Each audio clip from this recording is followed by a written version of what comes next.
Good evening and welcome to the Dole Institute of Politics. My name is Jonathan Earl and I'm interim director for another 4 weeks or so. I'm also a professor in the history department. And welcome to the inaugural program of the 2008 Presidential Lecture Series. In the fine tradition of this series, begun by Richard Norton Smith 6 years ago, we'll have two programs featuring talks about current and past presidents. Casey Pipes will talk about Dwight Eisenhower's final battle, the use of federal power to enforce the Brown versus Board decision at Central High School in Little Rock on March 11th.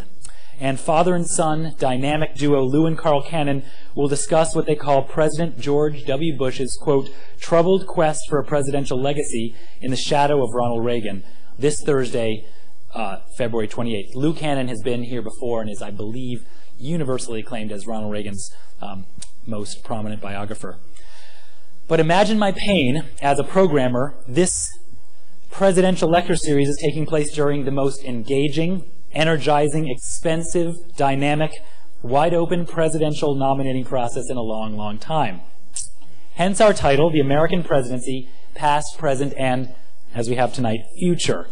I wanted to bring into our mix stories from the campaign trail you just wouldn't hear reading the Journal World or the Washington Post or Talking Points Memo or Instapundit. That's what tonight's program is all about.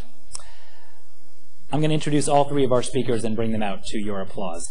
I first heard about Jill Zuckman when I was a beat reporter for my college newspaper at a college in New York City. People in our little newsroom on Amsterdam Avenue kept pulling out issues of one of our chief competitors, the Brown Daily Herald, and talking about how terrific it was. Some brilliant new editor-in-chief, we heard. Since then, that editor-in-chief has burned up the news profession covering national politics. She covered the tough nuts and bolts of Congress for Congressional Quarterly's weekly report, then moved on to the Boston Globe, for which she covered Senator Dole's '96 presidential bid. She joined the Chicago Tribune just in time to cover what we all thought was the final 6 weeks of the 2000 election, but then went on to Tallahassee to cover the recount. She won a coveted Everett Dirksen Award for covering Congress during the short period of the evenly divided U.S. Senate, back when it was 50 to 50. This cycle, she has spent a lot of time in New Hampshire for the primaries, and since then on the campaign of Senator John McCain, traveling with him frequently on the Straight Talk Express. Steve Kraske is the gold standard for a political reporter. He also covered the '96 Dole campaign and numerous national political conventions. Kraske also hosts Up to Date, in my humble opinion, the best public affairs call-in program in the country, and I've heard a lot of them. You can hear it every weekday at 11 a.m. on KCUR from Kansas City. He's been on CNN's Inside Politics and Capital Gang and was a 1992 Knight Journalism Fellow at Stanford and a graduate of the University of Wisconsin. Rounding out our program tonight, Joel Mathis is known to many in Lawrence as an intrepid reporter for the Lawrence Journal World. He also authored the beloved and Online News Association commentary award-winning blog, Cup O' Joel, on the World Corporation's Happening website. If you don't believe me, check out the comments section. I've never seen anything like it. But Joel's gone on to other pursuits, taking a job as a moderator at the fledgling RedBlueAmerica.com, a politics and culture website launched by Scripps. He led the team that won the AP Managing Editor's Award for Multimedia Reporting about the environmental fallout from the mining industry in southeast Kansas, and is a graduate of Tabor College in Hillsboro. Please welcome our panel tonight.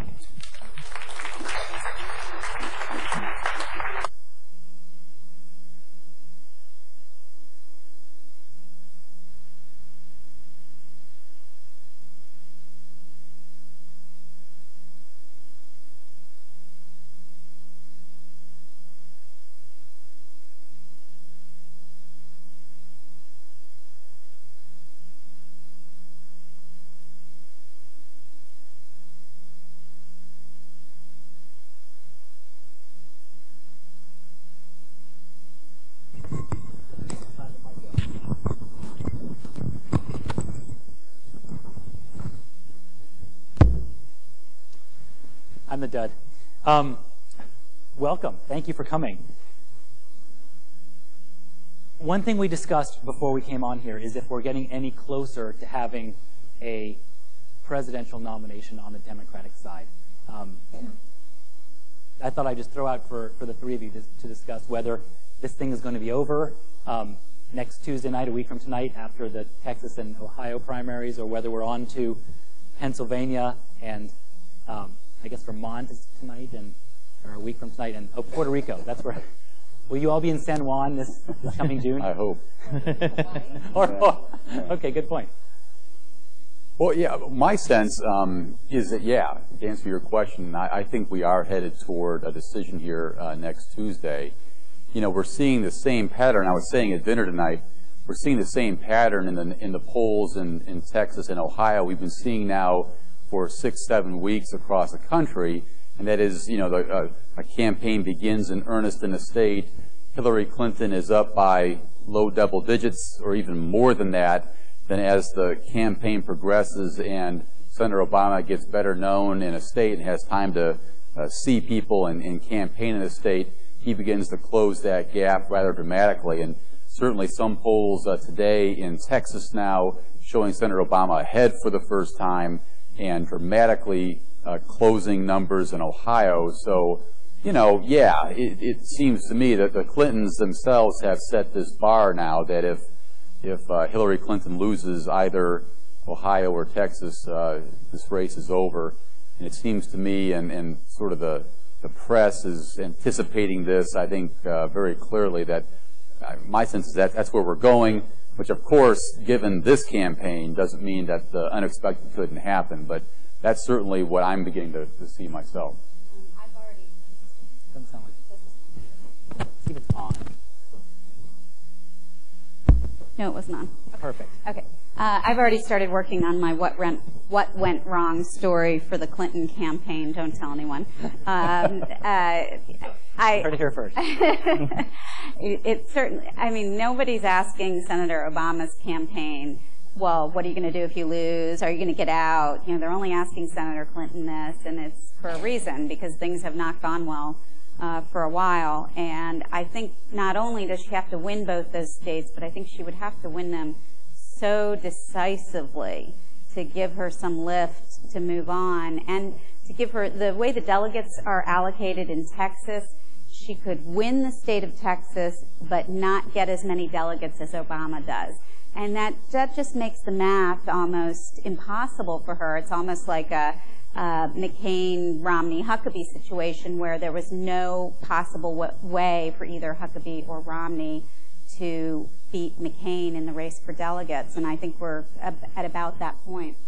There was a lot of talk at the end of the last debate that Hillary's "we're all going to be fine" kind of comment was maybe a signal of surrender. I don't think it was a signal of surrender so much as it was a, if she does lose, she'll go graciously, perhaps kind of statement that she knows that trying to fight it all the way out to Denver would be bad for the party, would be bad for her and her husband's legacy in the party, and that they would just rather try to move forward after that. So I don't think it was surrender just so much as it was looking ahead. You know, one of the things that strikes me about this campaign, and we're going to be saying great things about Obama and lousy things about Clinton because he apparently is going to win and she apparently is going to lose. So now all this armchair quarterbacking goes on by folks like me, and we're all very guilty of that.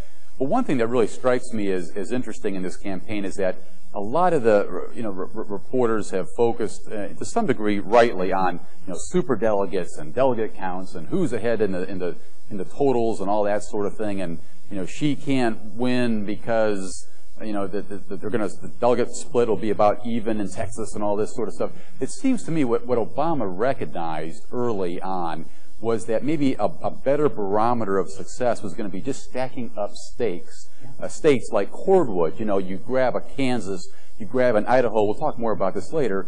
These little states like Maine that people weren't thinking about. It didn't give him a lot in terms of delegates, but it just gave him this sense of, hey, in some cases, I'm an African-American winning in Idaho. I'm an African-American winning in Kansas. And that sort of lent him a certain momentum that it seems to me the most powerful thing he has going for him right now is this 11-state winning streak. And that's what sort of has propelled him in a powerful way. Well, to get back to what Steve said in his first answer, what is this Obama effect where the more time he has, the more he seems to creep up on an existing Clinton lead? Is it because he's such a great campaigner? We've seen his ability to attract large crowds. Is it because, as Jonathan Chait said in the New Republic recently, the more voters pay attention, the more they like him? Is it that Clinton has reached her threshold of votes already, and she's never going to gain another one, and there's all these other people to pick up? I honestly don't know. Well, That's a pretty good answer. I can't decide that. I think part of the problem for Senator Clinton is that her whole aura of being a front runner was built on name recognition, which gave her these huge national poll numbers, which made them think that they were inevitable, and that when you got into the hand-to-hand combat, that just wasn't the case. And then exactly as Steve said is when, Obama started getting state after state, well, the more he won, the more he has kept on winning, because people came around to the conclusion that, oh, he can win. Oh, it's okay to vote for him. He's not someone who's just sort of this dream that's going to fall apart. And there's not, you shouldn't discount the fact that maybe he's outworked her a little bit. In Lawrence, if you were voting in Lawrence here in Super Tuesday a few weeks ago, the Obama campaign had a campaign here. There was not any kind of Clinton organization that at least manifested itself in a very noticeable way. And so they were very good at organizing, getting people out of caucuses, and they were paying attention to red states, which, Hillary Clinton's campaign keeps trying to say maybe they don't really count because they're not where real Democrats are, but it was enough to pick up delegates. Yeah, people say, the red states like Kansas, they didn't matter very much, but in this campaign they did. People say that endorsements don't matter very much, but in my way of thinking, this time around they did. I mean, we can talk more later, but this campaign broke every rule on so many levels, it seems to me. But certainly one rule is that endorsements don't matter very much anymore. But I think in this campaign, when you have the likes of Ted Kennedy and Patrick Leahy, and you have Claire McCaskill and Ben Nelson and these kinds of people of stature, of a certain gravitas coming out and endorsing Obama, the big concern everyone has about him is, does he have the right stuff? Does he have the experience? Can he do the job? And person after person who has worked with him saying, yeah, he can do it. And to me, that was also important here. Today, Chris Dodd.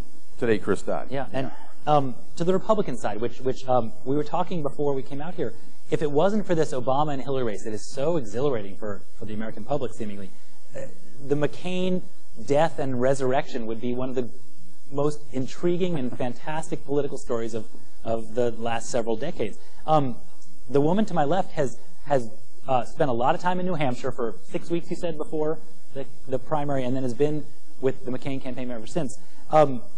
When you were traveling with Senator McCain before the primary, did you have any idea a comeback was in the works? Could you tell from the crowds or from his demeanor? Yes, a little bit. I would say right before my 6 weeks leading up to New Hampshire primary, I was up there a lot. I'd just go back and forth. And there was this one trip that Senator McCain took. It was a big bus trip where he went all the way up to Dixville Notch, which is on the Canadian border. It's a town of 12 people at this point, 12 voters. Isn't that where they vote first on first? They vote at midnight. They go first. And how they vote usually is never how the state goes. They used to be extremely conservative. George Bush won there in 2000. McCain could not stop talking about that on this trip. He was like, I don't know why everybody keeps telling me they voted for me in 2000 because I lost. Anyway, so he went up to Dixville Notch, and then we spent the next couple days making our way down the state along the Vermont border, going to very, very small towns. And as we kept going, the crowds were just getting bigger and bigger, and we got down to Dartmouth, where he did a town hall meeting, and he had a huge turnout in this auditorium. And, I still wasn't really convinced that it was necessarily happening for him. The next day, we went a little bit further to a town called New London, and there was a little coffee shop called Jack's. And he went into Jack's, and there were all these people waiting. It was packed to the rafters. It was a pretty big breakfast coffee place. And people were there to hear him speak and to shake his hand and did that whole thing. It was pretty intense stop for that far away from New Hampshire primary day. And then we went from there to the New London Town Hall. And I was on the bus with McCain, and he turned to me and he said, "It feels like 2000, don't you think?" And I still wasn't ready to commit. And I said, "Oh, you think so?" And he's like, "I think so." Anyway, we walk into the New London Town Hall, and the place was packed to the rafters. There was not a seat to be had. People were standing along the walls. They were standing in the doorways. They were spilling out. It was like 2000. I mean, it was incredible. And, that just kept happening, all the subsequent stops. And so it was that point right before Thanksgiving where it really seemed like this is not such a pipe dream anymore. But there needed to be other things that happened, and he himself acknowledges that he lucked out. Huckabee upset Romney. If Romney had won Iowa, then McCain might not have been able to win New Hampshire.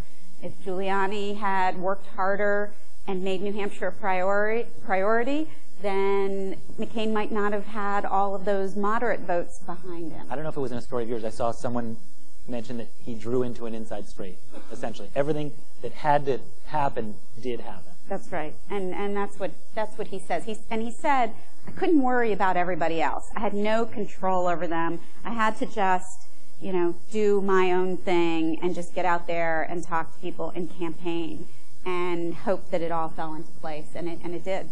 And what's also amazing to me right now, speaking of McCain, is that here we sit in February, and we're with a president that has some of the lowest job approval ratings in our history, a very unpopular war, a huge deficit in this country, very pressing issues bearing down upon us.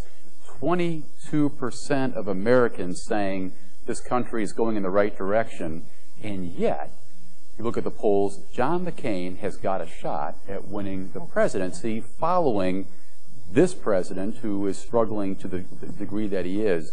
To me, of all these weird rule breakings we've had in this campaign, that to me is also just amazing. Well, and the other interesting thing is from where I sit is, 4 years ago George Bush won the popular vote finally, and there were all these breastfeeding, chest-feeding kind of books that came out then about how conservatives were going to, they were going to create this permanent Republican majority, and now they can't even create a permanent majority within the Republican Party because McCain was not the choice of the establishment. And, there's been a lot of chest beating among, your establishment types who are the National Review and the Weekly Standards, but also kind of your demagogues like Rush Limbaugh. They all Ann Coulter said she'd rather vote for Hillary Clinton than and so it proves how quickly the political landscape can change because conservatives are taking it on the chin this time around. I have a quote to that effect.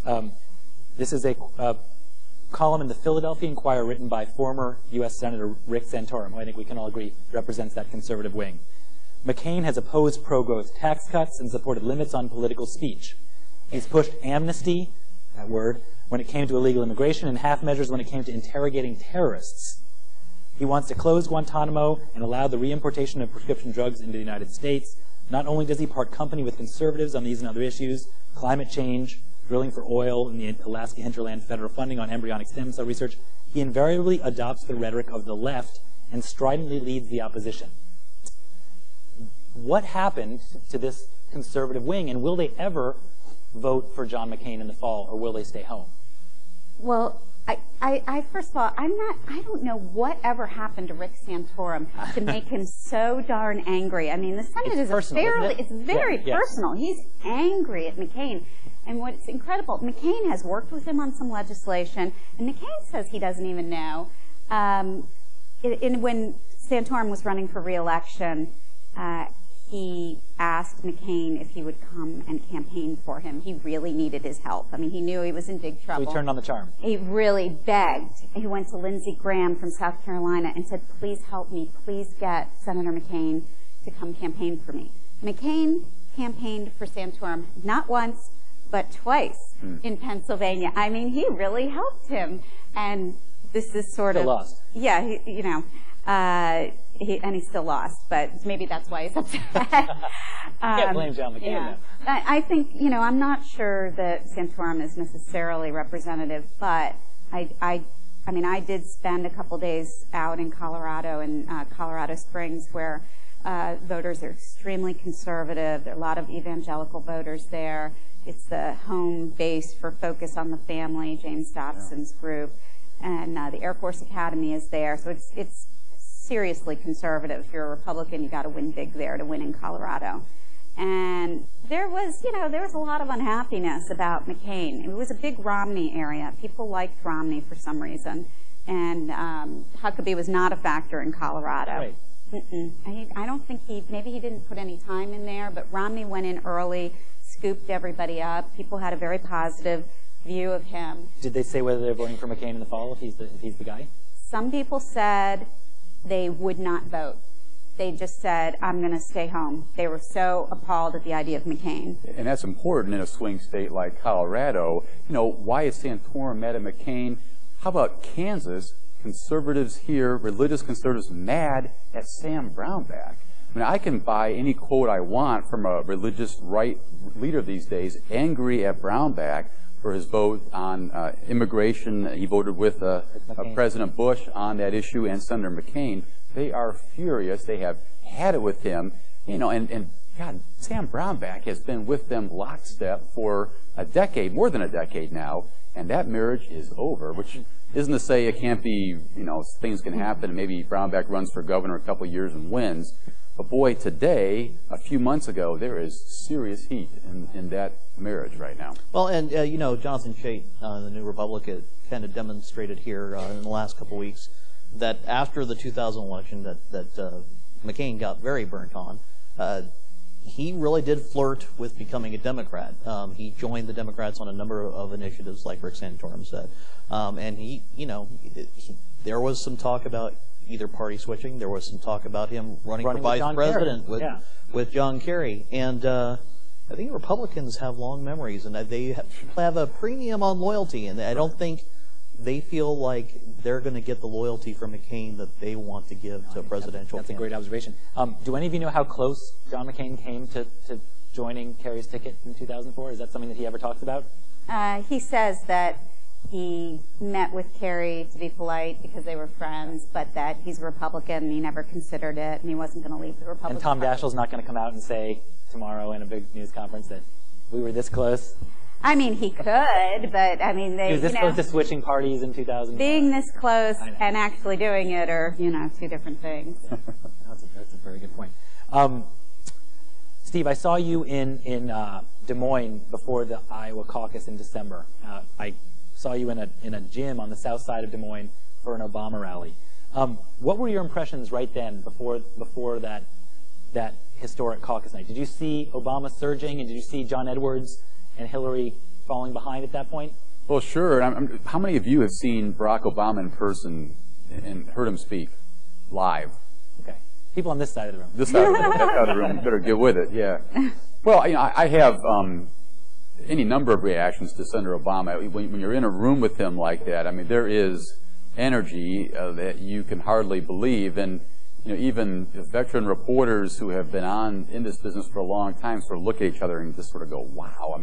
There's a skill level there that is undeniable, and it's really amazing to see. So, yeah, when I was in Des Moines that night, Jonathan, I really remember feeling that, you can feel him coming, and certainly on caucus night in Des Moines, I went to a high school on the west side of Des Moines for the caucus, and talk about being naive.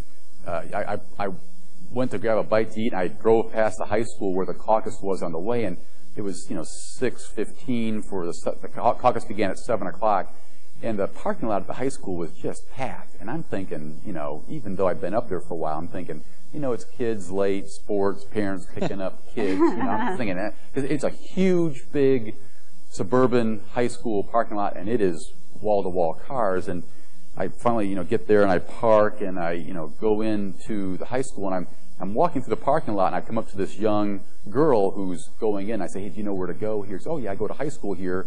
I go, you going to the caucus? Yes, I'm going to the caucus. Who are you going to vote for? Oh, Barack Obama. You know, clue number 2, Steve. And then we sort of came around a corner at the high school, and as many of you experienced here in Kansas on caucus night, came around a corner on this cold night, and there were lines hundreds deep outside of the high school. And, you know, you sort of fight your way past that, and you get into high school, and you hear Michelle Obama's in the cafeteria. So, you know, race through the high school trying to find Michelle Obama, and she had just left. But certainly at a moment like that, I called the boss, and I said, you know, it's going to be a big night for Obama. This is incredible, and you know certain things right away, just intuitively, what's happening.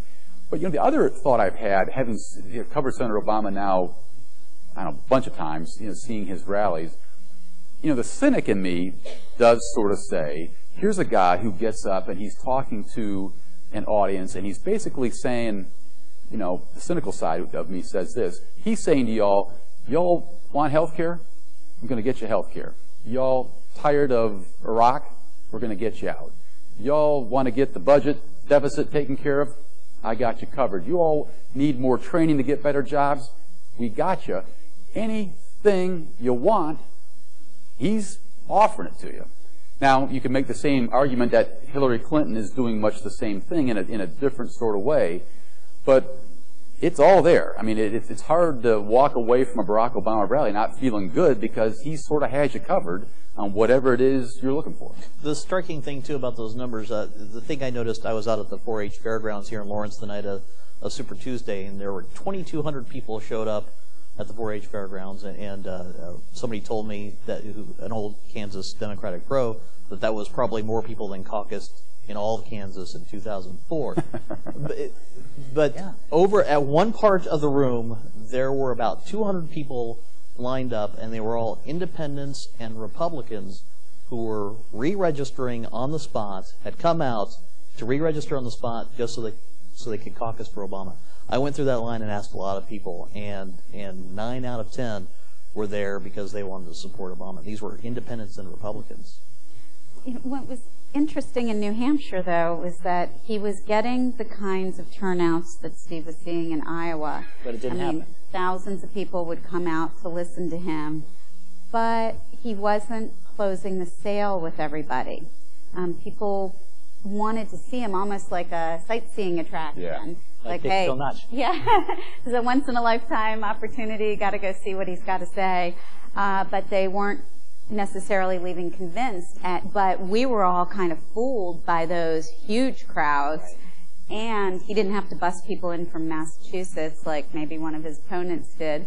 And also the polls were showing him winning by high double digits. And so even the Clinton campaign thought they were going to lose that night. So that was a really screwy night. I mean, at the end of the day, I can't believe he's kept the energy level going as long as he has. And he's done it very, very well. There's just no arguing. You just sort of wonder 7, 8, 9 months from now where we're going to be with that. Right. That's a really good question.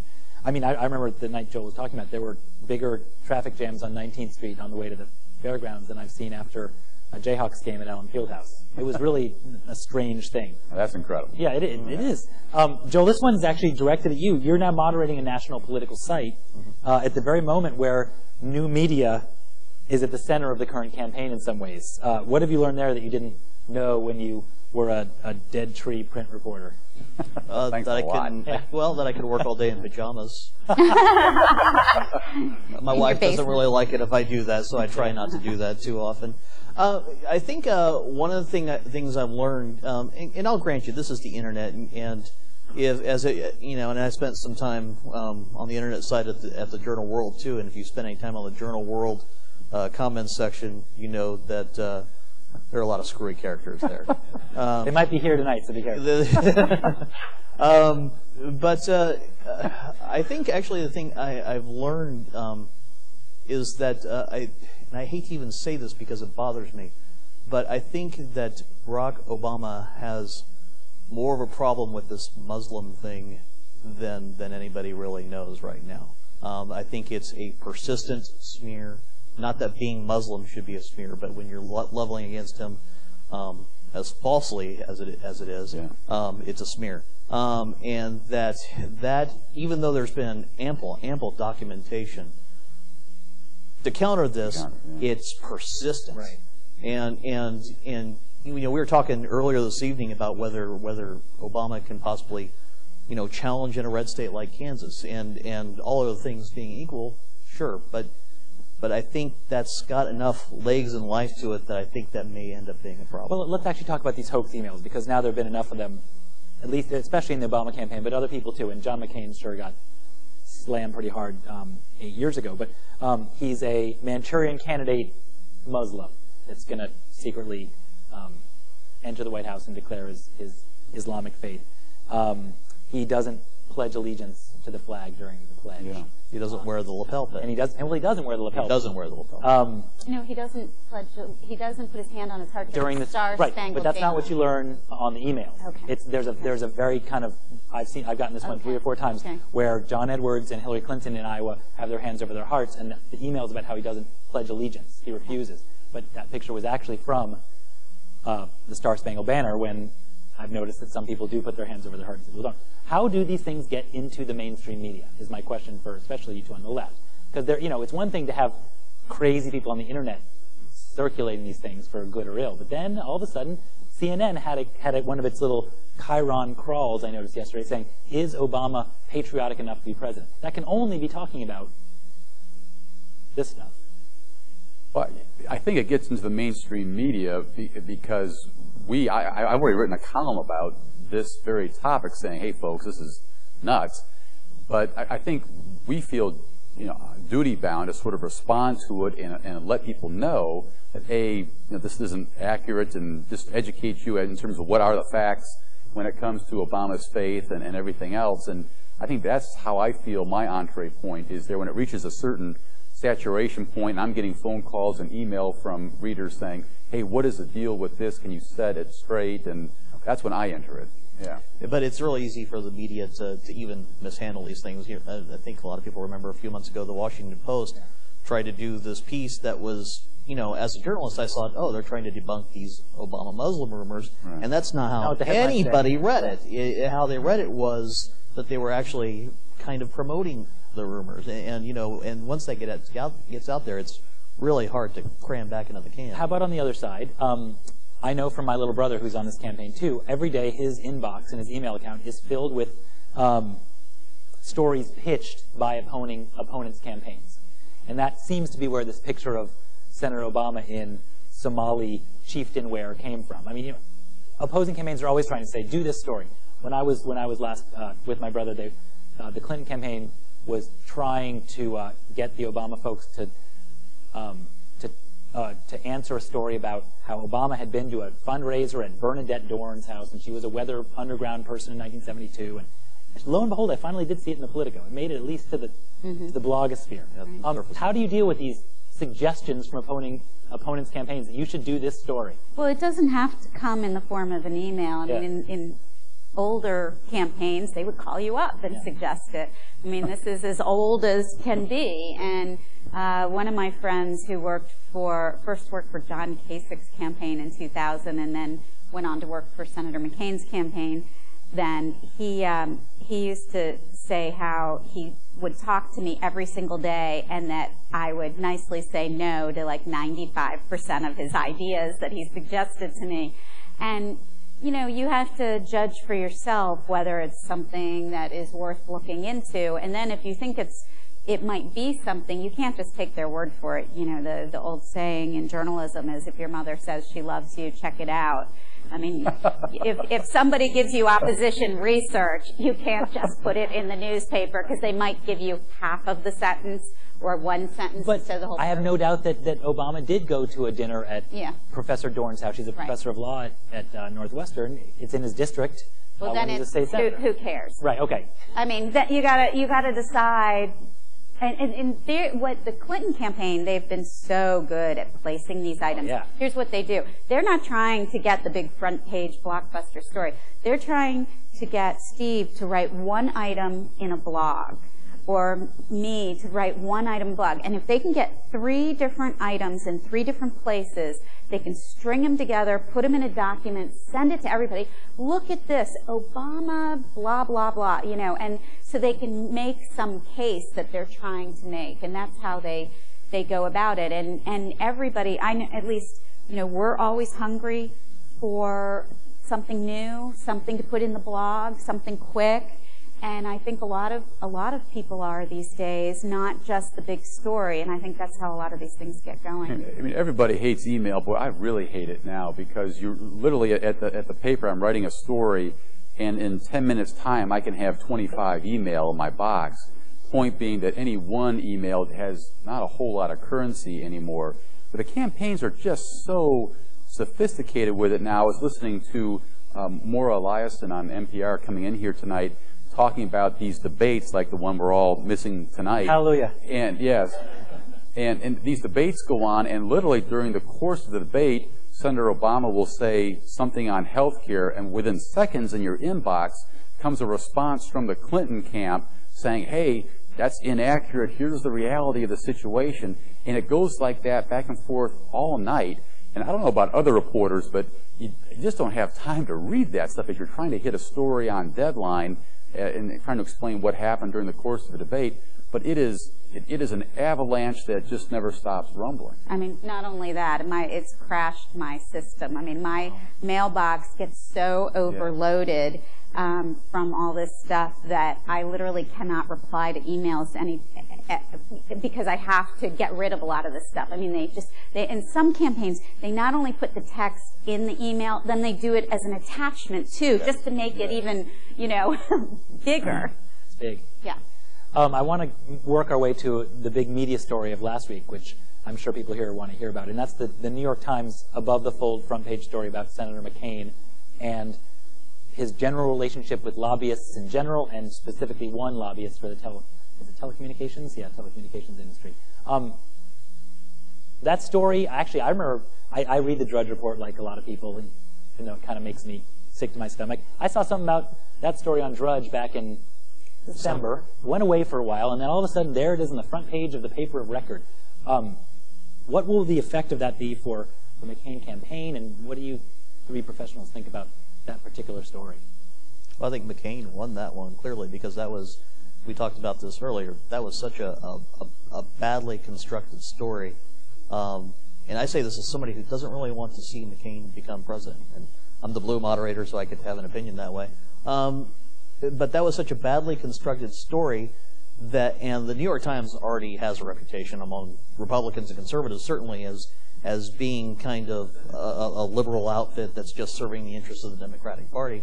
Well, when you run a thinly sourced allegation of an affair in the paper that already has this reputation, I mean, they were sending out fundraising emails based on that day. Yeah. So clearly, I think, and as you know, Clark Hoyt, who's the public editor of the New York Times, said, you know, the shame of it is it actually obscured a story that maybe should have had some legs about McCain's relationship with lobbyists, but everybody was so focused on the sex thing that McCain clearly won this one, and it wasn't even something that he was necessarily looking to have a battle on, but he clearly won. But despite the fact that I think that story has been universally condemned, the Democratic National Committee, speaking of emails, you know, they've been pounding McCain day after day, and they are now citing that New York Times story as examples of McCain's hypocrisy, of being in bed with lobbyists. I mean, like, not, but, you know, whatever. Being too cozy with lobbyists, you know, of doing what they tell him rather than being, I mean, they're just trying to undermine his image. And they don't care that nobody thinks that story was any good. And they're just going to keep using it to back up any assertion that they're going to make for the rest of the year. I'm going to have to turn this over. This is really fun for me, but turn it over to your questions. But Ryan Lizza has a really entertaining and long piece in this week's New Yorker about the Straight Talk Express, John McCain's campaign bus. And Jill Zuckman has achieved that kind of fame that I can only dream of, actually being in a New Yorker piece. Because you're quoted basically with some pretty good lines about Senator McCain's sense of humor. It was just one line. It was one line. I'm not going to ask you to go over his jokes or or comment on the quality of his jokes, because that's not what anyone cares about. What's it like to be on that bus? Because it's kind of famous among journalists and among media watchers as a place where it's kind of interesting to cover him. And then the final question I'll ask is it too cozy the way reporters are from the national media with John McCain, who he has in fact jokingly referred to the national media as his base? Yeah. Well, that's an old joke because nothing is new, right, as he likes to say. His humor is borscht belt, to elevate it. Actually, his jokes, they are all. I mean, there is nothing new, and that's one of the things he was saying in this piece. He made this joke about his aide, who he started joking with the press at the back of the bus that she was an alcoholic and she needed to go to rehab, and we got to send her to Betty Ford. And I just said, I haven't heard that Betty Ford thing in a while, because in 2000 he was always joking that everybody on the bus was going to need to go to Betty Ford because we were all addicted to sugar donuts from that campaign. And it's fun. Honestly, I hear those jokes 10 times a day. He mixes them up. We actually made a list once. We decided, let's make a list of all of his jokes to see if we could actually come up with all of them. And he mixes them up, and I still laugh at a number of them. It's fun. It's fun. He is, regardless of how you feel about his position on the war, on social issues, on spending, any of these big ticket items. If you love politics, if you're into current events, if you are interested in the world around you, he is a fun guy to sit and talk to, because he's extremely knowledgeable on an awful lot of things, and he loves nothing more than sitting around and just like dissecting things and talking about what's going on in Iraq and Pakistan, and not even just serious things. We've had days where we've kind of exhausted all important topics and devolved into movies and books.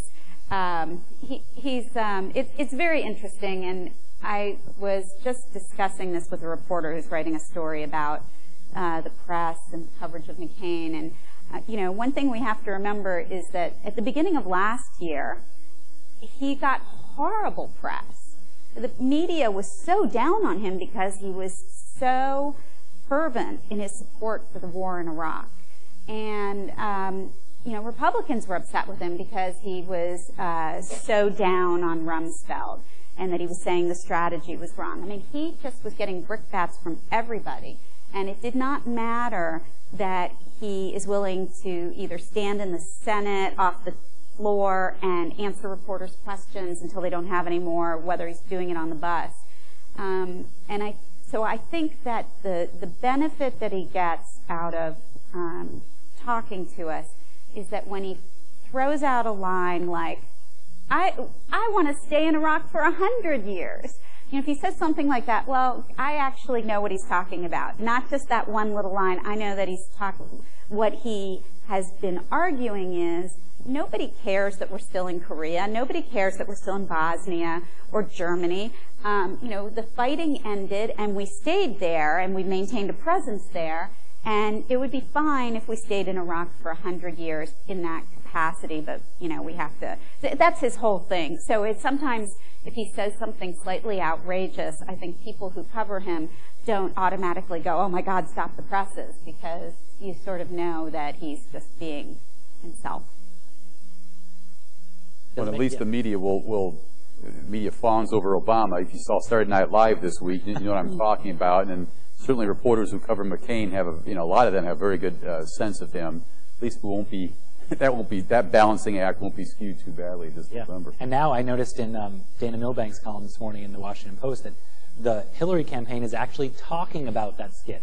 So, it's in popular culture, and then one of the campaigns pitches that as a story you should cover, that the media is fawning all over Senator Obama. Now, that's something we could talk about as well, like how much harder it is to actually get an interview with Senator Obama. But I think we should open this up. Sure. And we have two assistants with microphones. If you have a question, another one's right there.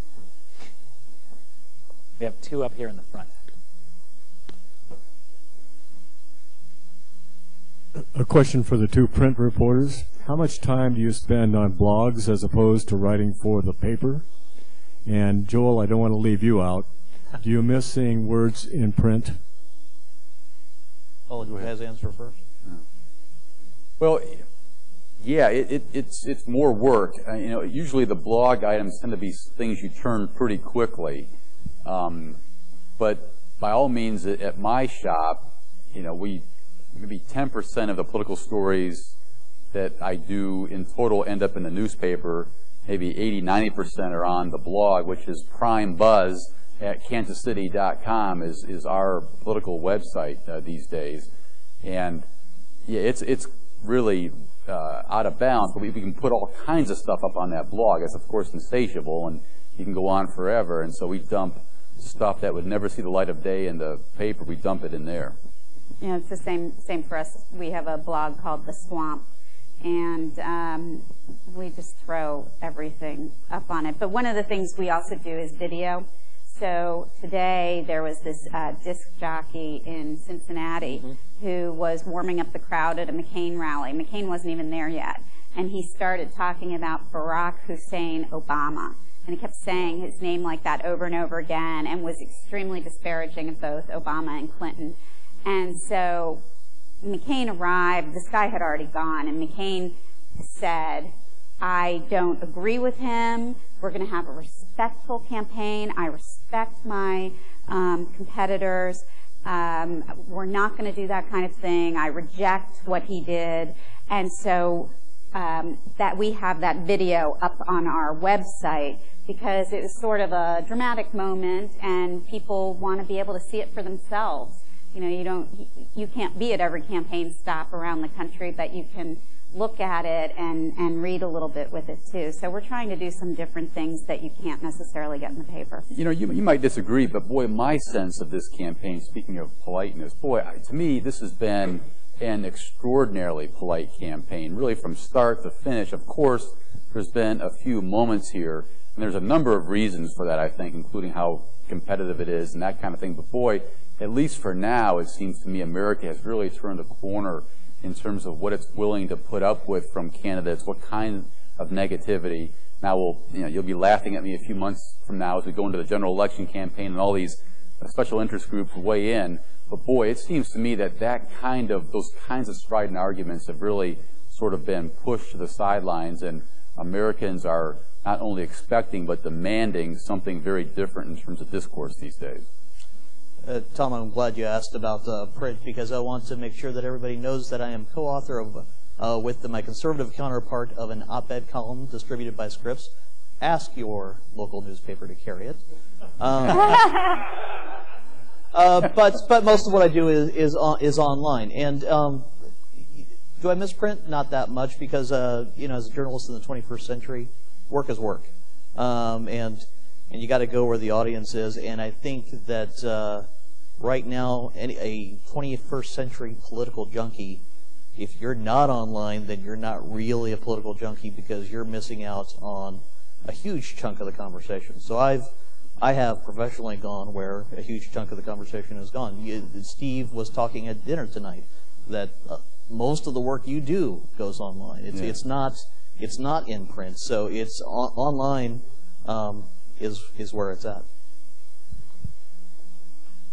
Where's the mic? Oh, right here with Clarissa.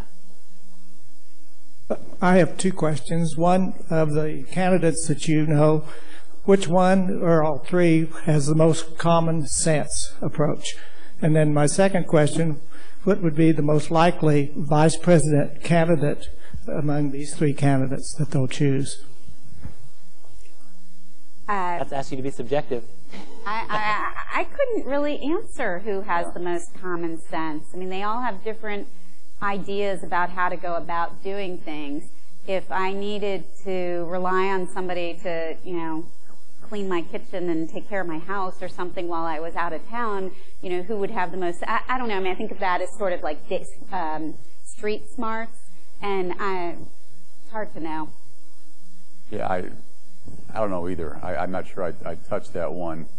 But the vice presidential thing, I think, is very interesting. And, my own, thinking on that has evolved a little bit. There was a conventional wisdom argument, even as recently as a few weeks ago, that someone like Obama, or Hillary for that matter, because they were the first woman, the first African American, would have to go with a white, Indiana senator like Evan Bayh to be a running mate. But as time has gone on, I'm not sure I'm still there with that. I could easily see a Bill Richardson from New Mexico, who I thought was just made very good presentations in Iowa when I saw him, and a lot of people were taken with him as a second or third choice up there. Or a Kathleen Sebelius here for different reasons. Big deficit here. She doesn't have that much foreign policy experience with an Obama. He certainly would need that kind of credential, I would think, in a running mate. But I've seen stranger things in politics. So, and with Obama, you hear a lot of talk too about someone like Dick Lugar, the Indiana senator, the other senator from Indiana, being a Secretary of State, for example, with Obama, that he would go with a very unconventional, very bipartisan kind of cabinet. And Claire McCaskill in Missouri has been talking a lot about that. That's exactly what she expects as we move down the road here. Probably McCain wants to pick somebody who's 20 years younger, I'm guessing. Just he will be the oldest, if he wins, the oldest person to win a first term. And, it's been surprising to me as I kind of scour kind of these political junkie blogs, how often Kathleen Sebelius' name comes up as a vice presidential prospect. It's kind of hard for me to see because I think she governs Kansas in a way that's not too different from her Republican predecessor, Bill Graves, and I think you want your vice presidential candidate to be a little bit of a fire breather, and whatever else Kathleen Sebelius is, she doesn't seem to be much of a fire breather. So I keep seeing her name there, but I don't think that would actually be a very good choice for Obama. And recent history would suggest the Democrats have to take a Veep who brings them a state that they wouldn't have gotten otherwise. In 2000, Gore takes Lieberman. Connecticut was going Democratic anyway. In 2004, he takes Edwards. Edwards, of course, didn't deliver North Carolina, and you have, as a result, two terms of George W. Bush instead of having Democrats. That's looking good for Richardson then. Edwards took a lot of criticism in 2004 that maybe he wasn't enough of a fire breather, and then he came out as a presidential campaign at that time as the fire-breathing populist, which confused people because they thought he was saving himself for the 2008 campaign in 2004. And it almost looks like he would maybe make a better vice presidential candidate this year than last time. Before we go on to the next question, as a follow-up, doesn't it seem like that choice of who to put on the ticket for both Republicans and Democrats seems more heightened this year, more important? I think it's incredibly important. I mean, it's always important. It's always a big moment where you make this huge decision. Who's going to be your partner, so to speak, on this path? But for McCain, it's important because a lot of people have concerns about his age. Although I guess if you pick someone who's like too boyish looking, it may look sort of funny to have them side by side. But I do think that's very important. And he's going to have to pick someone not only who's younger, but also is completely capable of walking into that office right from the very beginning and handling some of these big national security issues that are McCain's strength because of the age question again. And then Obama, because he's only had a couple years in the United States Senate dealing with national issues, I think that is going to heighten the concern that he finds someone who can, maybe back him up a little bit. Lindsay, you have someone back there? We'll get to you guys in the front. Yeah, there's been several comparisons for some within Obama's camp between him and Kennedy, John F. Kennedy. And I'd like to draw a more sober question from you, your comments about it. And this was actually raised in an NPR program by an African-American individual who called in. But I would not say it's unique to the African-American community. And that is the potential for Obama to also be like Kennedy in a very tragic way. And that we live in a country that does have extreme elements who are not ready to accept a woman or an African American as a president. And some of us who are ready for that change had heard that Colin Powell's wife had stated that that was one of the reasons why she was not in favor of him running. And that was never stated on any public forum, but it made a Newsweek or something. So what, in your opinion, what's the possibility of that issue being dealt with either directly or indirectly by the Democratic Party? Well, because it's something that is there as a concern for some of us who are interested in this man. Well, I think it was dealt with a long time ago because Senator Obama was the first candidate to get Secret Service protection of anyone. I mean, nobody gets Secret Service protection as early as he does. Usually it's when it looks like they're going to be the nominee or after New Hampshire, something like that. And there was that concern. Senator Durbin from Illinois was worried about it. Harry Reid, the Senate Majority Leader, was worried about it.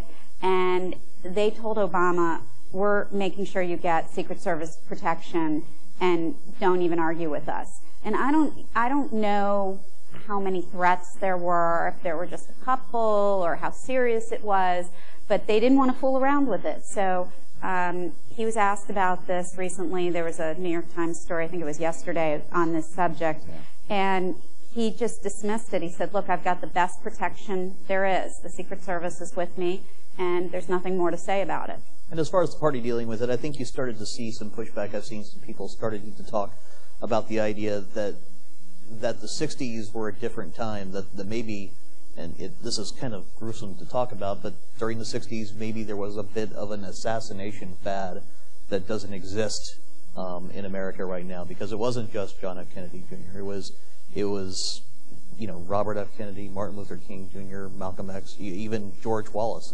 That for whatever reason the 60s were just a different time culturally, and that maybe that's not the kind of context we have today.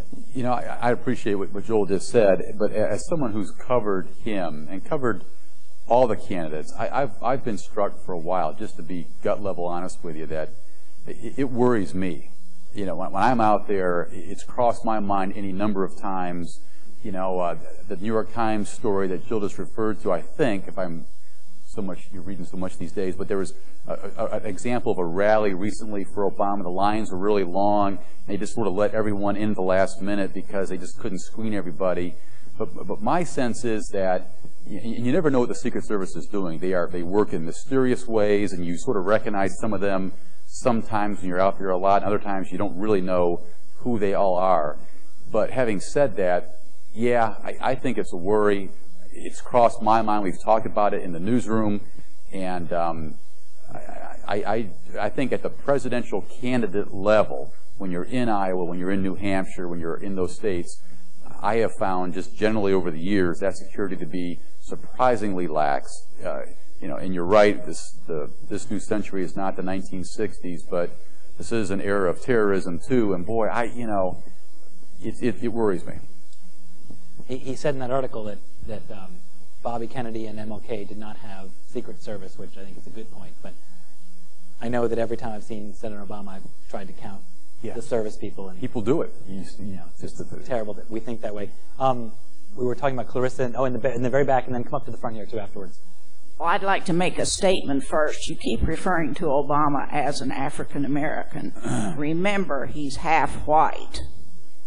Now, my question is this. With all of these three candidates, in light of the fact that our Congress seems to be unwilling to work across the aisle, do you think that they will reach across the aisle to get, even vice president or members of the cabinet to be of the opposite party to try to address some of the problems that face America?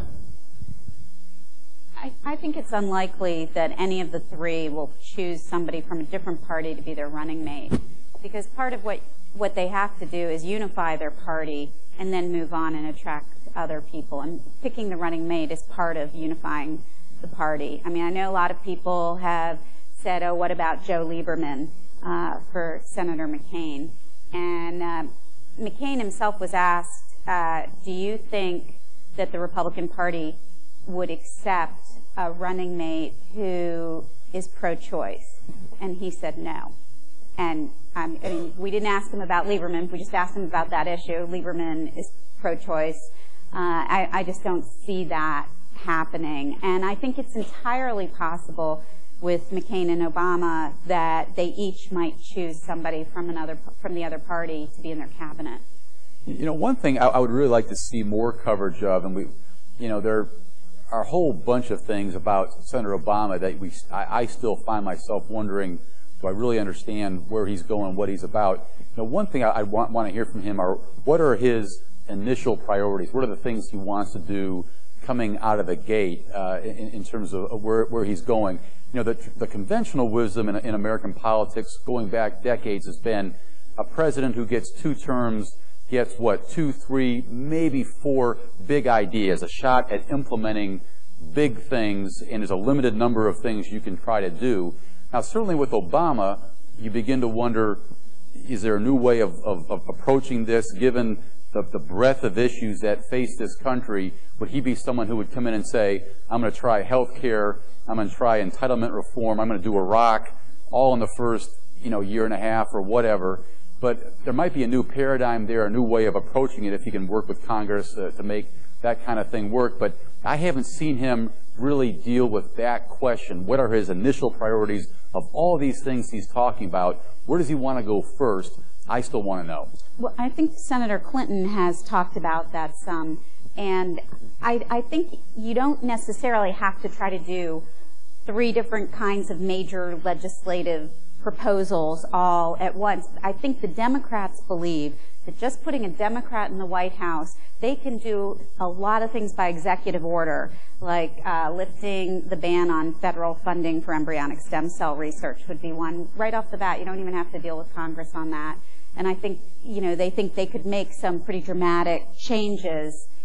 It's hard for, as someone who's covered Congress for a long time, it is really hard for me to imagine Congress dealing with more than one major issue at a time. Yeah. But some of what the campaign is about, I think, on the Democratic side has been whether you buy the idea of this polarization as a permanent fact of political life or not. I think part of how Hillary Clinton's made her pitch is, yes, it is a permanent fact of life. You know that the Republicans are going to come after a Democrat, no matter who it is. I'm vetted. I know how to take these people on. Whereas Obama's approach is I can maybe talk to these guys. And so the appeal there is whether you're cynical or really hopeful, I suppose. But that polarization, I think, is actually kind of maybe, if your answer to that question it will determine who you vote for in a Democratic primary. I just want to defend Hillary Clinton for a second. Because, we all view her as this polarizing figure who hates Republicans or is not interested in anybody else. She's worked with a lot of Republicans. She's worked with a ton of she really studied how does Congress work, how does the Senate work. She came in, she had a plan. First of all, she kept her mouth shut for a year. She did not go out to press conferences. She did not hog the spotlight. Yeah, she didn't showboat. Then she picked issues she wanted to work on, and she found Republican partners to work on them with her. She and Lindsey Graham had this piece of legislation that got enacted into law that would help National Guard and Reserve members get health insurance that they were being denied while they were serving their country. She ran a lot of commercials on that in New Hampshire. I mean, her whole MO in the Senate has been a bipartisan approach. Isn't part of the irony of what has happened to the Clinton campaign, though, is that she could have run on that, and I think it would have been a very effective argument, but instead she chose to make the argument that Joel was talking about, that I'm the toughest, I'm ready on day one, this guy's too new. Like, I actually would have been very moved by that argument if I heard Harold Wilson say it. She was trying to make it. I mean, she had commercials. I mean, she spent a lot of money promoting that idea, but it just kind of got lost in the ether. Well, and somewhat not her own fault. Her name has been in every single Republican fundraising email or mail for the last 16, 17 years. I mean, they've got a head start in making her a polarizing figure. It is amazing. We're all saying nice things about Hillary now. But I like Hillary Clinton. Well, yeah, and good for you. yeah, thank you. But I think you look back at the scope of her career. Look where that woman was just less than a decade ago, standing beside her disgraced husband, who was the president of this country, who had been impeached for the first time since whenever the last time we impeached somebody. And all kinds of questions raised about what did Hillary know really, when did she suspect the truth about Monica Lewinsky, and all these doubts being cast upon her husband and herself. And in less than a decade, here she stands, a two-term New York senator on the brink, and she may not get there, of the Democratic presidential nomination. Say what you will about the Clintons, and they've played it wrong, whatever. But boy, folks, that is a remarkable political feat to have gotten where she's gotten in just less than 10 years. This is a good panel. Over here in the middle. Steve kind of pulled all the air out of this question a while back, but I think it's important enough to come back to. There's been a lot of attempts throughout this campaign on both sides to inject negativity into the campaigning, and yet most of them seem to have fallen flat. Is there any sort of sense that perhaps the electorate has figured out that you can look behind the message to the messenger and see where these are coming from? Negative campaigning dead? Well, I feel like we haven't seen that much. I mean, if you look at the recent debates, the Democratic debates, nobody's willing to really pull the trigger. The most you got was that Xerox comment that fell flat, and I think that the candidates are extremely nervous about pushing the envelope on negativity, that it will be too much of a turnoff to voters who are sick and tired of that stuff. They're looking for a change. They want people to be nice and work together. And so the tenor has been, not so terrible. And one of my favorite lines of John McCain is that when he's really being nasty to another candidate, he calls him my friend. He does. Yes. I mean, that's really rough stuff.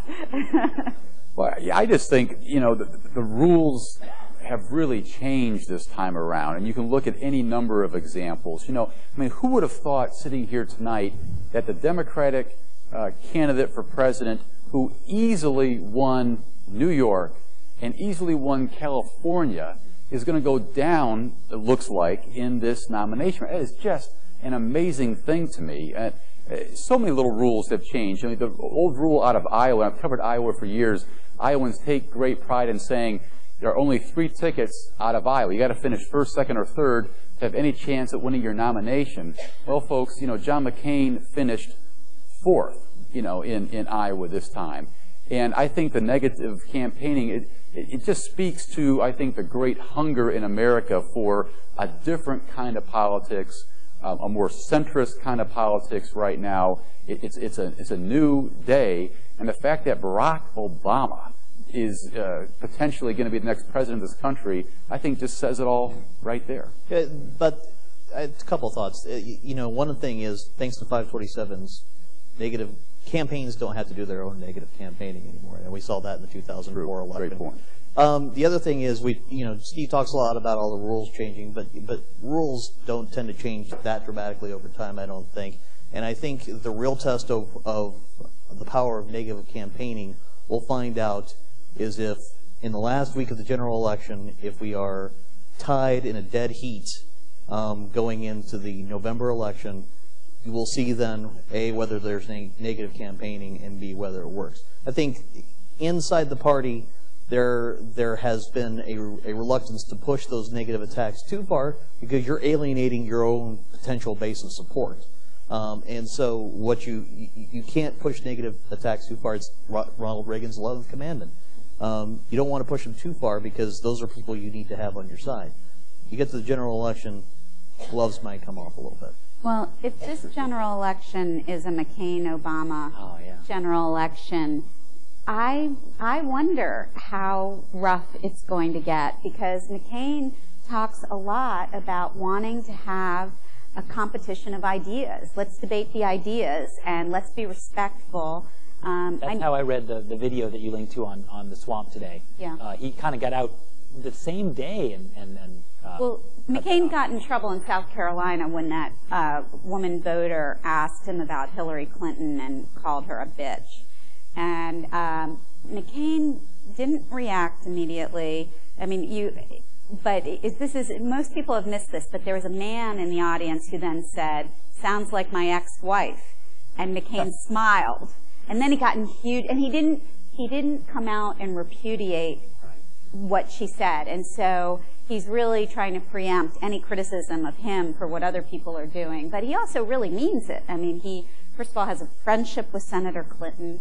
You know, he's worked with Obama. He doesn't want to be, nasty. He doesn't seem to like him so much, but yeah, it's a little more complicated. But and Obama has also talked about sticking to the high road and stuff. So I think there's at least a chance that it could be a highbrow kind of let's debate. hope. Clarissa Unger's in the back row.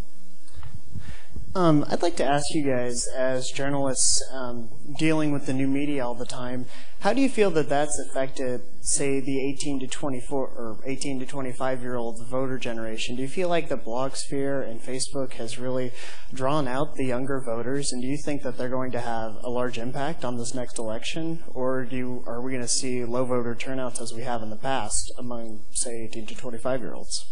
Well, every time out, there's this promise that this is the year that the young voters are going to come out, and every time out, it's not the year. Now, having said that, Obama has done a remarkable job actually turning out young voters. It may have already happened. I mean, he actually has a bit of a track record of it at this point, and yeah, he's got a great Facebook connection. So, maybe that's one of the rules that gets broken this year.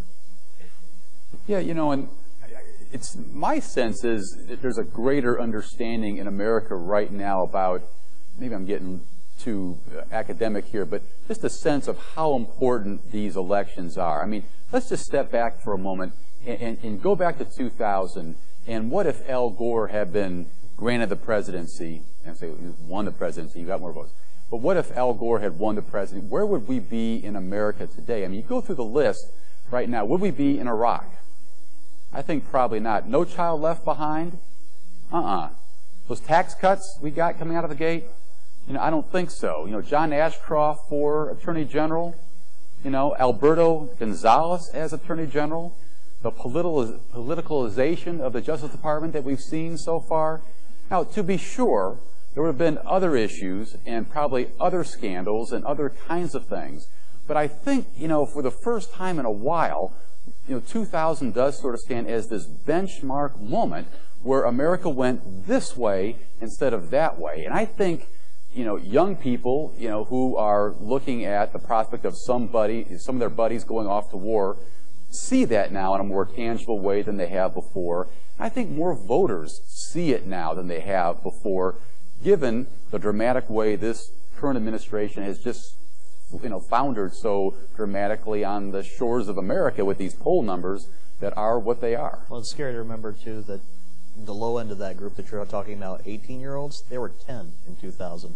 And so maybe their entire political memory is this kind of post-2000 era, which has been hyper-polarized, hyper-politicized. Lindsay, you have one there? And we have time for, I guess, 2 more questions. I want to preface this question with a statement. I'm 69, and I wonder if this statement I'm going to make has anything to do with my age and the fact that my coffee cup says the older I get, the better I used to be. It seems to me that the debates are rather sanitized and the questions that get asked are rather so broad that there's no wrong or right answer to them, and you don't seem to follow up to make sure they're answering the question. And I remember a question Roger Mudd gave to Senator Ted Kennedy. I think it kind of strikes me as maybe a two-pointed question. Pardon me? No, it was Ted Kennedy. Yeah. And I don't see those anymore. Maybe that's two-pointed, but I see these debates are such that I get so tired. Was this the why do you want to be president question that Senator Kennedy then couldn't answer? Is that the one you're talking about? Yeah, I just think the questions that get answered, like the last time I saw it, they asked a question and the answer was different than the question to me.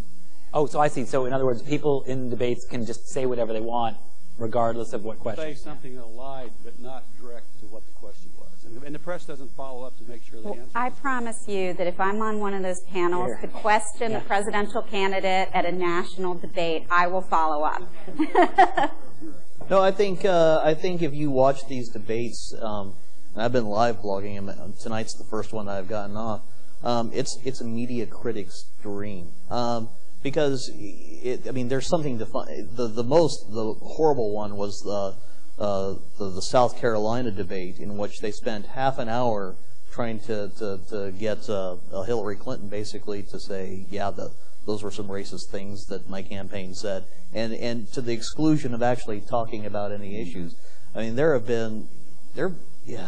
I don't like to watch MSNBC or any of that anymore, actually, because I think a lot of the questions that have gotten asked at these debates tend to be kind of inside baseball, political junkie questions, like the kind of stuff that we would like to talk about, and maybe the kind of stuff that we would like to talk about here, but not the kind of stuff that somebody at home who wants to know, am I going to get foreclosed on? Is my friend going to go off to war? That almost seems to be an afterthought at times. Well, how about this observation as someone who's watched way too many of these debates? They either seem to me to be Tim Russert is just gunning for somebody and kind of relentlessly pursuing a line of questioning like you're talking about, or some other reporters kind of just tossing out like the questioner asked, kind of things that aren't questions that you can answer definitively, and a good politician can waffle their way out of it. I don't know what I would ask if I was. Also there's a problem with the way they're structured, because it's like, first it's this person's turn, and they have this question written out in advance, and then this person, and there's not always the flexibility to follow up. You need to have a moderator who's really sharp to jump on some of those things that need to be followed up. And I think the first time I saw it was when they were all sitting down. That seems to change the tenor. The Reagan Library that did this? I can't remember. Well, there were two at the Reagan Library. Okay. Well, no, the second one. Yeah. The second one. Anyway. Yeah. Who's next? Okay. Okay. We're going to get the two of you in the front row after Lindsay's one back here. Did you guys get these two? Would the panelists care to comment on the spousal factor for this campaign?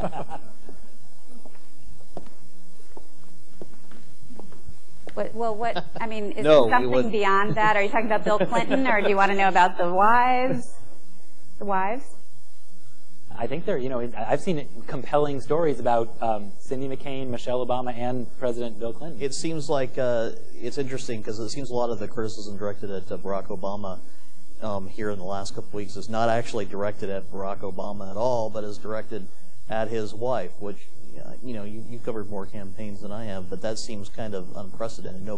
We didn't spend a lot of time talking about Nancy Reagan during the campaigns back in the 80s, I don't think. But I think that has a lot to do with the fact that now everything's on videotape, and so you can go to the tape. And Michelle Obama, in the past, maybe a candidate's wife was not, didn't have a camera crew there when she was doing a small function separate from her husband. But Michelle, has been doing a lot of campaigning on her own. There was a crew there, and, I think she misspoke. I really don't think she was trying to imply that she's never been proud of her country before. I think she was trying to say how incredibly proud she feels now. And for God's sake, she's not a professional politician, and she only started doing all this public speaking stuff a few months ago. So, but it did, it just, in this viral video blog age, it just took off. And then, of course, you got the cable networks who couldn't get enough of that. Yeah, I think there's a lot of, I mentioned before about the second guessing, the armchair quarterbacking going on right now about the Clinton campaign. About the Clinton campaign. And one of those is the use of Bill Clinton. Has it been a mistake or has it not been? Clearly, in my view, I think he's hurt her for sure. Dear old dad in Minnesota, who's one of my great focus groups, he just says he was heading that way until he opened up his mouth in South Carolina, and then he decided to go elsewhere with his vote. And, I think the comments he made in South Carolina, sort of downplaying Barack Obama's win, saying, hey, he's African Americans can win here more easily, or some comment Jesse like Jackson that. won it twice. Jesse Jackson won it twice. Was just a really big mistake. But having said that, and going back to the armchair quarterbacking here, if I'm Hillary Clinton, I'm running that campaign, you darn betcha I'm using Bill Clinton as a surrogate to go out and speak on my behalf, given his ability to raise money, given his unbelievable popularity with the base of Democratic voters. So on that one, you know, Bill just couldn't help himself, and he was just being Bill. But in hindsight, I think I still would have used him too if I was running that campaign. Well, and some of this might be a generational divide too, because you have, you know, people in their early 40s and that kind of thing who have kind of spent their entire adult lives in, you know, in a very much post-June Cleaver society, where, you know, people were partners in more of a sense than maybe they were previously. And so just because your husband's running for president doesn't mean all of a sudden you become, you know, put on the pearls, start smiling, and never be heard from again. So I'm already thinking like a historian, but I think when we write the history of this campaign, you got to use Bill Clinton. I agree with Steve, but having him be the guy who goes out on front on the attack, I think might have been a miscalculation. It just ended up hurting. And then Richard, to refer back even to the lady who talked about Obama's racial backgrounds, and my biracial friends, in which multiracial many of them are, they're a little concerned that you're always calling him the black candidate, or he's the Afro-American candidate. And I wonder if that's more media generated or people, because he's half and half, just like some of my friends are. And when they fill out an application, they put human on it. Has anybody asked Barack Obama how he identifies racially? I'm not. I think he identifies himself as that. I think so. He does, yeah, that was I think actually, if you read his memoir, he talks a lot about race. Father, yeah. Good point. And then Richard gets the last word. Hi. This afternoon, Jill was here, and she had the ball all to herself, and she convinced me of what a tough guy we've got in Senator McCain, and, you know, against age prejudice and all that. And then Steve Kraske, my friend from over in Kansas City, reminds me that I haven't seen anything like this since I was a little kid and was beaten up for wearing a Hoover button. Because times... During the election, Richard? Huh? During the 1932 election? Yeah. Okay, because you could wear a Hoover button now, wouldn't you? No, I was 5, but I looked like I was about 8. But anyway, I really was. I wasn't tough, but I knew how to stand tall. But anyway, back to the subject. This juxtaposition of people that neither one of them really represent the Washington establishment. These are exciting times. And what I'd like to hear from all of you is, with these exciting times and these two opposites, I don't even see John McCain as part of the Washington establishment at all. And they don't see him that way either. And then this incredible phenomenon, we don't even know how it's grown up. But when the two are finally just fighting each other, whoever they are, and I think we all know that's going to be, the gloves are going to come off, and things like digging up from the past in Chicago, my own past in Chicago. I know about these slumlords because one of my buddies in the Navy, his parents were slumlords in Chicago. I grew up there, and he and I, all the time through the Naval Aviation Program, we most of the time we even had the same quarters together, you know. We were roommates. And so I learned all about that stuff. That's going to come up again as an issue too, isn't it? What's going to happen when the gloves come off here? All this stuff we've been talking about now is the forerunner. But the gloves are going to come off here very fast now. We're going to have months and months of excitement. What's going to happen? Well, Tell us. Good question. So I guess we look ahead, our final question, to the general election. You know, what's it going to look like? I think we sort of touched on this earlier. I mean, I think the two candidates are going to try to stick to the issues and be pretty polite and respectful with each other. But, you know, you don't know what the RNC and the DNC are going to do. You don't know what the various 527s and the unions are going to do. I think this guy, Tony Rezko, who has been indicted and going on trial soon in Chicago, maybe somebody will find a way to throw him up at Obama, although no one's really dealt with it very well during this primary. And certainly McCain has lots of things from his past that can make him look bad. Everybody's got something. And the way some of these campaigns go, you can distort anything. So I think the two campaigns may be sticking more to the issues, but I think you'll see all this other stuff around them. Prediction? No, no, I'm not asking for a prediction. Thank goodness. I said good prediction. Yeah. No, I think Jill said it pretty well. Yeah. I don't think it'll, I'm not sure it depends so much on the candidates themselves in a sense as what happens with the war and the economy. And we don't even know what those are going to look like in November at this point. But if the economy keeps going south and the war, whichever way it goes, we don't really know right now, that's going to make a huge effect on people's decisions, especially the economy. Especially, we had 45,000 foreclosures nationwide in January, which was double what it was a year before. And if you keep seeing that, there are going to be a lot of people ready to vote Democrat in November. But if somehow this economic stimulus works, people start feeling good again, I think it could be much closer, much more even. We'll have to end on that note. Thank you so much, panel, for joining us. Thank you for coming out on this chilly night.